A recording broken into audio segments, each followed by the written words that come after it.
Halo teman-teman, selamat datang di channel Scalping Trader.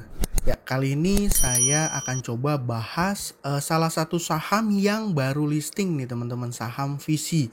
Jadi kenapa saya bahas saham VC? Karena menurut saya menarik di tanggal transaksi kemarin ya, di perdagangan kemarin tanggal 1 Maret ya, 1 Maret. Hari ini video saya buat di tanggal 2, di 1 Maret ini data transaksi saham VC ini distribusi. Jadi YP jualan 800 juta, ini SFAG, SF ini underwriternya yang beli ini XL, GR, EP, CP. Dan belinya ini kecil, jualannya lebih dominan, lebih besar, tapi sahamnya naik 17%. Jadi kondisinya distribusi, tapi secara fakta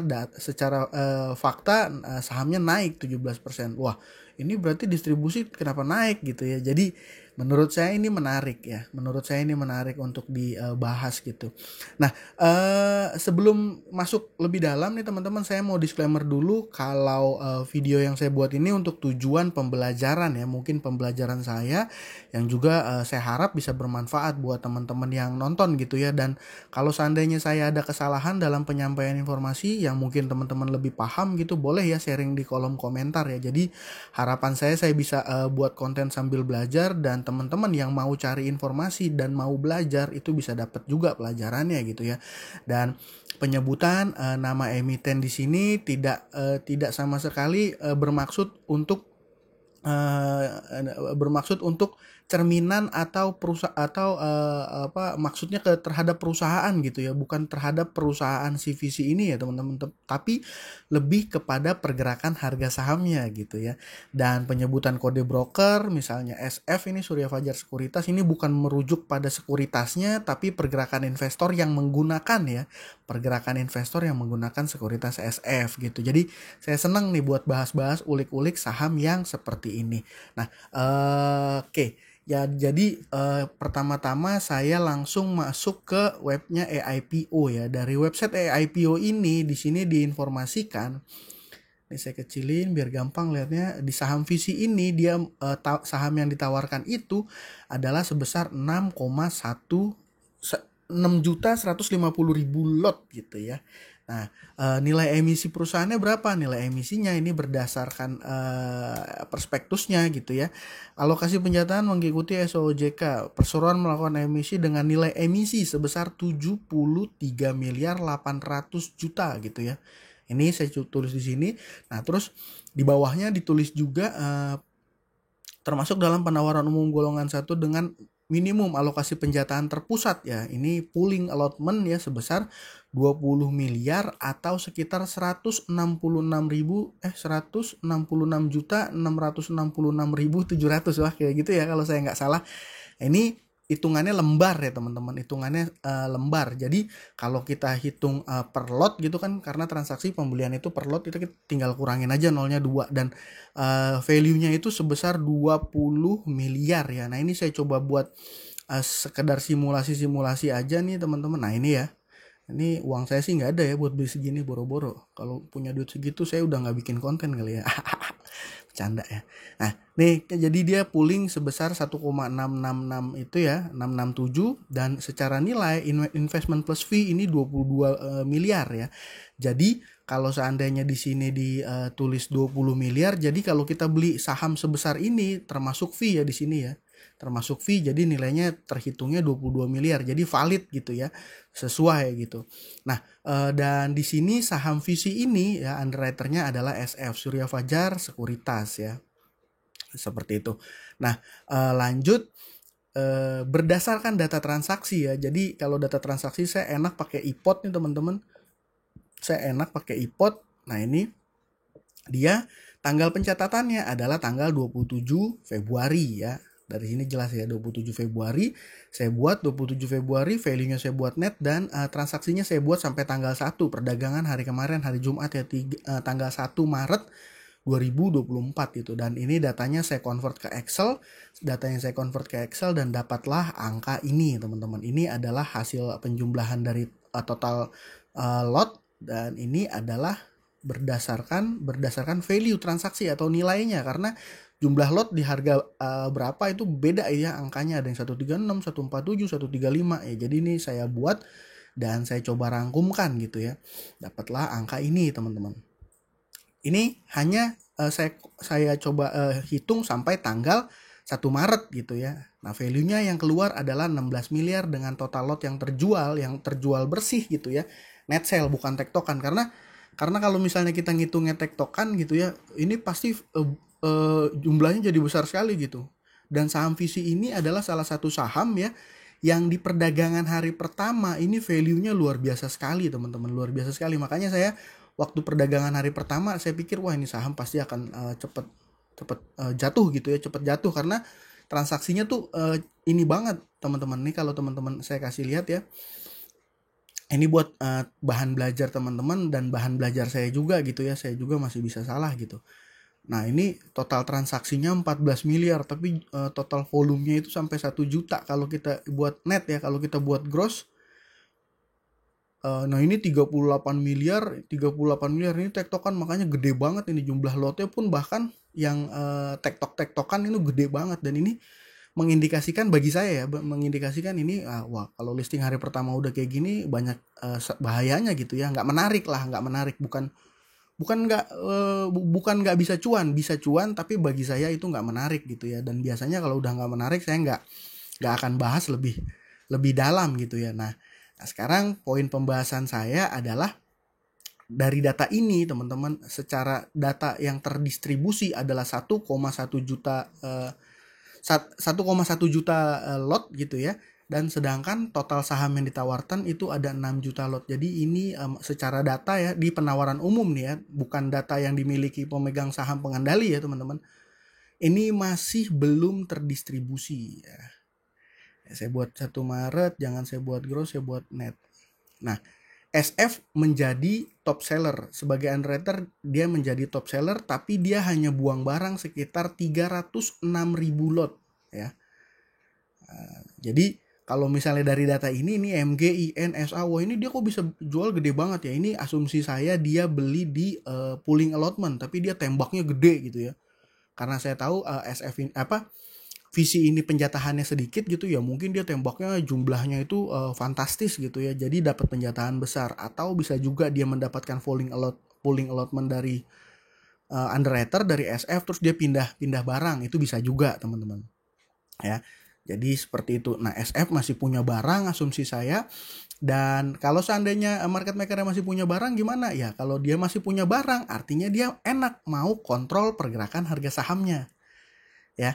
Paham ya? Jadi misalnya kalau dia punya barang, dia tahu nih, oh berarti musuhnya, dia tahu peta kekuatan musuhnya di trading ini gitu. Maksudnya kalau dia mau kerek ya dia tahu yang potensi orang-orang yang mau guyur tuh jumlahnya, kekuatannya seperti apa, dan dia siap antisipasinya gitu. Jadi dia punya data kekuatan bensinnya dia dan peta lawannya dia di market gitu ya. Ya itu enaknya kalau misalnya si market maker masih pegang supply besar, masih punya barang banyak secara inventory ya gitu. Kalau teman-teman yang tahu GRPH kan jatuh karena ya udah nggak satu kesatuan gitu, bukan di tangan satu pihak gitu ya, jadi banyak pihak dan pihaknya itu retail, dan biasanya sulit ya untuk menyatukan pikiran retail. Jadi ya ada yang jual, ada yang beli, ya pasti ujungannya pasti jatuh harganya gitu, asumsi saya gitu ya, asumsi saya pakai pembenaran. Nah ini terus saya mau bahas kenapa di tanggal 17 ini transaksinya aneh. Nah ini buat tanggal 17, kenapa di hari Jumat tanggal 1 Maret kenaikannya 17%. Nah ini yang saya mau bahas tadi, yang saya sempat singgung di awal ya. Nah jadi kalau kita lihat chartnya nih teman-teman, dia listing turun ya. Hari kedua juga ada turun 18%, hari ketiga juga ada turun 10% ya, lihat di sini ya. Nah selanjutnya di tanggal 1 Maret ini malah naik 17%. Nah ini makanya jadi menarik. Jadi sebenarnya ini asumsi saya waktu di sini teman-teman, ini pasti kita tunggu sekitar satu minggu saham ini akan menarik gitu ya, karena asumsi saya dia akan terus turun dan dia ngebase dengan akumulasi baru akan ada momentum dia naik gitu ya. Nah tapi ternyata enggak, market meresponnya berkehendaknya lain gitu ya teman-teman. Di tanggal 1 dia malah naik 17%. Kalau udah kayak gini ya saya nggak akan info ya ke teman-teman yang ada di YouTube membership untuk jadikan saham ini sebagai swing saham untuk swing gitu ya. Karena kenapa? Karena ya resikonya udah nggak menarik gitu, resikonya udah nggak menarik. Tapi buat teman-teman paham di tanggal 1 kenapa distribusi tapi sahamnya naik ya, teman-teman mesti paham, yang paham bid over gitu ya, ada saham yang akumulasinya dilakukan tanpa menaikkan harga ya, ada juga saham yang menaikkan harga ya dengan cara makan over ya. Nah di sini kalau saya melihat sekilas, ini artinya kenapa sahamnya bisa naik, karena si market makernya itu nggak ada yang punya barang banyak di saham visi ini, nggak ada yang jejerin over tebel gitu. Jadi ya sahamnya naiknya dengan mudah. Kalau kita lihat di sini YP, malah YP yang jualan, SF juga jualan kecil, tapi yang beli ini XL, GR, EP, CP, dan dia belinya tuh nggak terlalu besar ya teman-teman, dia belinya nggak terlalu besar, tapi sahamnya naik 17% gitu. Nah, tapi sahamnya naik 17% gitu. Jadi kalau udah kayak gini ya menurut saya ini udah nggak menarik ya, udah nggak masuk saham yang menurut saya bisa untuk swing pendek gitu ya. Karena saya biasanya suka saham yang turun. Nah, terus dia di sini mulai ada sideways, terus mulai naik kayak membentuk bottom gitu ya, mulai reversal naik gitu, dan biasanya di confirm chart kenaikan 2-3 hari baru di situ saya entry. Saya sukanya seperti itu. Nah, tapi gimana nih pertanyaan selanjutnya, apakah ke depan saham visi masih menarik ya? Saham visi masih menarik, dan prediksi saya ini sangat bisa salah. Nanti teman-teman yang paham analisa bandarmologi atau analisa saham IPO, sharing aja di kolom komentar, karena saya juga bisa salah gitu ya. Jadi menurut saya dalam beberapa hari ke depan ya, mungkin nggak sehari, ini akan ada koreksi dulu. Kenapa akan ada koreksi? Karena kalau saya lihat kalau seandainya dia mau naikin, ya asumsi saya kalau dia mau naikin, si SF mau naikin, dia mesti dapat barang lagi gitu. Kalau dia mau dapat barang, ya dia nggak mau ya, harusnya dapat barang dalam harga, dalam level harga yang di atas gitu. Pasti dia pengennya tinggi, dan menariknya nih, dia listing di tanggal 27 ya, saya buat 26 sampai kemarin perdagangan kemarin. Nah, average rata-rata harga retail yang jadi net buy ya, YP, XL, XC, CC. Nah, ini harganya 145, 147, 145, 46, 47 gitu ya. Nah, ini. Dan ini harga ini sudah dekat dengan harga saat ini gitu ya. Nih. Sekarang 132 ini saya buat di sini juga ya biar supaya gampang. Saya buat 26 aja. Nah, 146, 145, 147, dan sekarang harganya 142 ya. Jadi kalau dihitung ini sebenarnya nggak terlalu jauh lagi untuk bisa ngedapetin average-nya retail. Dan ya kalau ngelihat kondisi kayak gini, pasti asumsinya psikologis retail, wah ini sahamnya mau naik. Lah saya masih nyangkut di average 147, 146. Wah, saya harus average down gitu. Nah, kalau di average down, barang yang dikasih barang siapa? Ya ini logika sederhana sih ya. Ya mungkin teman-teman, ini makanya menarik. Mungkin saham ini akan langsung ngejemput average retail di 140-an ke atas gitu ya. Mungkin dia akan menembus average 140-an ke atas. Tapi ya bagi saya itu udah nggak menarik. Ya kalau dia mau naik aja gitu. Saya nggak mau ikutan. Tapi ya, ini tapi yang ketiga tadi ya, jadi banyak kondisi tapinya gitu ya. Kalau seandainya dia di bawah koreksi, misalnya di harga 110 atau 100 gitu ya, di bawah all time low-nya di 100 gitu lah ya, di 100-an. Nah, ini akan menarik, saya akan ikutan masuk. Kenapa? Karena saya tahu komposisi inventory-nya si market maker ini masih punya barang gitu. Kalau seandainya kalau misalnya 100 sampai 110 kayaknya susah dapat barang juga sih ya. Tapi at least ini harus koreksi lah. Ini harus koreksi di bawah dulu sampai, saya pengen ya margin of safety, kalau orang-orang fundamental bilang ini average market maker, average retail ini saya harus jauh di bawah. Misalnya 147 saya beli di 100. Wah, itu saya margin of safety-nya lebih ya, walaupun masih bisa dibawa turun. Kalau teman-teman tahu SMGA, Akro itu dibawa menyelam dulu gitu ya, sebelum akhirnya dia mantul, dan sekarang ya cenderung masih volatile sih ya, masih volatile. Tapi kalau kita dapat barang di bawah itu, kita secara trading, secara psikologis akan masih nyaman gitu. Jadi ya asumsi saya kedepannya saham visi ini akan koreksi dulu. Dan kalau dia nggak koreksi terus naik gimana ya, saya nggak mau beli gitu ya. Jadi buat teman-teman yang punya barang, mudah-mudahan informasi yang saya sampaikan ini bisa bermanfaat ya.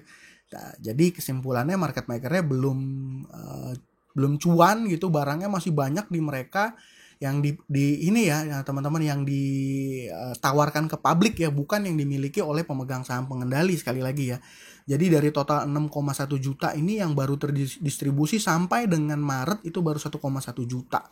Apakah masih menarik? Masih. Tapi saham yang menarik pun kalau harganya udah tinggi jadi nggak menarik. Itu ya. Mungkin itu aja. Kalau ada teman-teman yang punya point of view lain, punya pandangan lain, kita mau diskusi sehat, boleh ya di kolom komentar. Nah terus ngapain di share video kayak gini ya? Ini sifatnya untuk menyampaikan apa yang jadi pikiran saya, dan mudah-mudahan apa yang jadi pikiran saya itu bisa teman-teman terima dan bisa teman-teman manfaatkan, pergunakan untuk menganalisa saham-saham IPO lain yang mungkin punya potensi bisa kasih cuan ke teman-teman gitu ya. Jadi saya nggak bongkar, karena kalau saya bongkar itu kerubutan, ini akan ngerusak chart ya. Coba aja teman-teman, kalau teman-teman tahu kan pasti ada analisa satu nih ya, analisa grupmologi. Paham nggak? Contoh misalnya saham visi ini kan secara nilai market cap-nya kecil gitu ya. Terus ada satu grup, misalnya grupnya banyak views-nya, dan atau mungkin sedikit deh yang subscribe, tapi yang subscribe itu rata-rata whales, rata-rata punya big money gitu, uangnya gede, yang bisa sekali HK PD, sekali HK 200 juta 300 juta ya, pasti sahamnya gerak. Dan kalau sahamnya kayak gitu, plannya si market maker ya akan buyar gitu. Makanya saya yakin yang seperti ini pun gak akan di-share ke banyak-banyak orang ya gitu ya, seperti itu. Jadi ya saya harap teman-teman yang mau belajar ini bisa dapat informasi, dan informasinya ini bisa bermanfaat dan teman-teman pakai untuk analisa saham-saham IPO ke depannya ya.